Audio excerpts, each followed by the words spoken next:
A foto de Manuel Lermó, alcalde da Pobra na Guerra Civil, xa loce no Salón de Plenos. A Pobra salda así unha débeda co pobrense que fora apresado e fusilado hai 88 anos.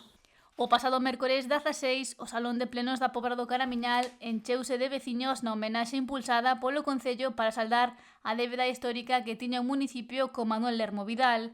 Foi apresado no 1936 e fusilado cando exercía como alcalde e a súa foto era a única que faltaba no Salón de Plenos.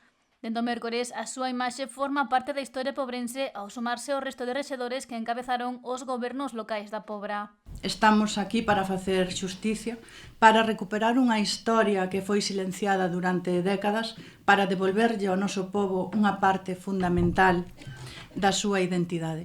Antes de nada, quero agradecer profundamente a presenza dos familiares que hoxe nos acompañan aquí, así como tamén os que non poden estar aquí presentes. Afirmou que a memoria non morre mentres que haxa xente que a defenda, polo que agradeceu a presenza de todas as persoas que ategaron o Salón de Plenos da Casa Consistorial Pobrense. Falar de Manuel é falar dunha loita que non foi en balde e lembrar a un home que loitou polos dereitos de todos nós. Este acto pretende ser algo máis que un recordo. Queremos darlle un novo sentido aos homenaxes da memoria histórica, centrarnos en persoas locais da nosa vila que en tempos de medo e represión mantiveron vivos os ideais da liberdade, da igualdade e da xustiza social.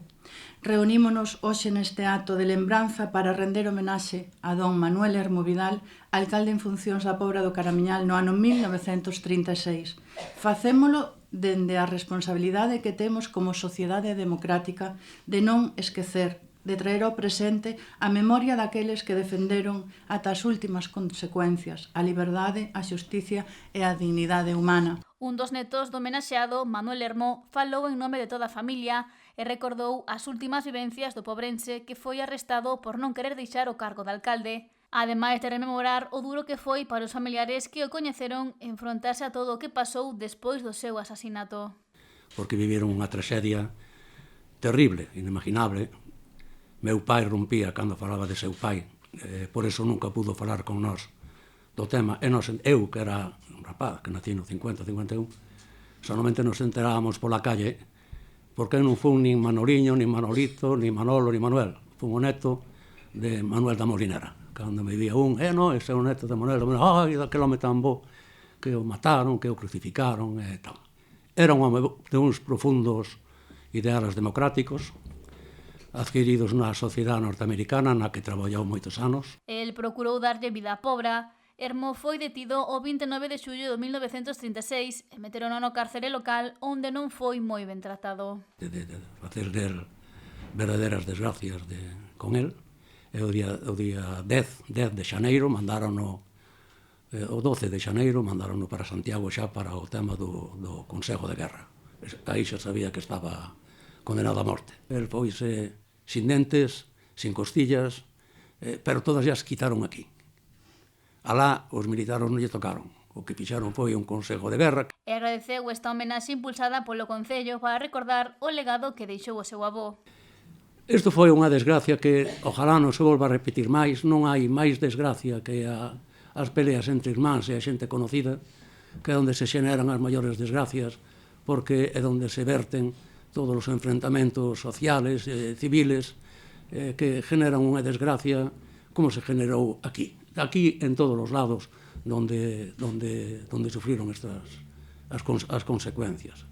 Logo tomou a palabra José Antonio Pérez, historiador, quen afondou na vida de Manuel Lermó e no valor da democracia. Definiu a homenaxe como un acto de xustiza e reparación cara a un home que non fuxiu logo do golpe de Estado. A vida de Manuel Lermó vai cambiar porque o van deter, van a ter, como contou o seu neto, aquí na cárcere do, por chamarlle cárcere, aquí do Concello, aquí ao lado. No tempo que está aquí vai a sufrir varias palizas hasta deixalos moi mal feridos, con graves lesións que mantivo hasta a súa morte. O seguinte foi, igual que a outra xente, leválo cara ao cárcere de Santiago, aos baixos do que hoxe o Pazo de Rasoi, onde está o Concello, E aí Manuel Hermó é unha vítima máis dunha represión que estivo perfectamente planificada. E apuntou que un número que se entregou á familia permitiu localizar en Boisaca os restos de Manuel Hermó, que hoxe repousan no cemiterio do Castelo. O alcalde pobrense José Carlos Vidal foi o encargado de pechar o acto. Na súa intervención destacou a valentía de Hermó ao non deixar o seu cargo e o inferno que viviu despois. Penso que hai débedas que nunca se poden saldar.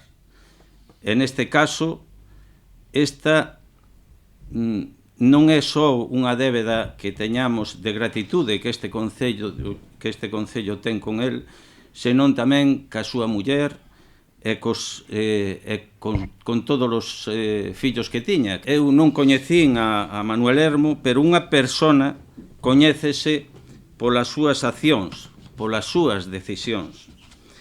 E el deixou moi claro cales eran as súas prioridades. Moitas veces oímos falar de héroes de guerra, e cando escoitamos esas palabras pensamos nunha persoa valente, empuñando un arma e cargando contra un enemigo máis numeroso, sin importarlle a súa propia vida. Pero hai outro tipo de héroe. Héroes que non matan.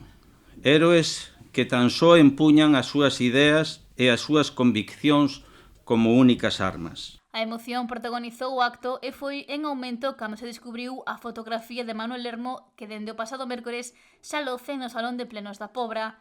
Tampouco faltou a música que correu a cargo do Grupo Mallou.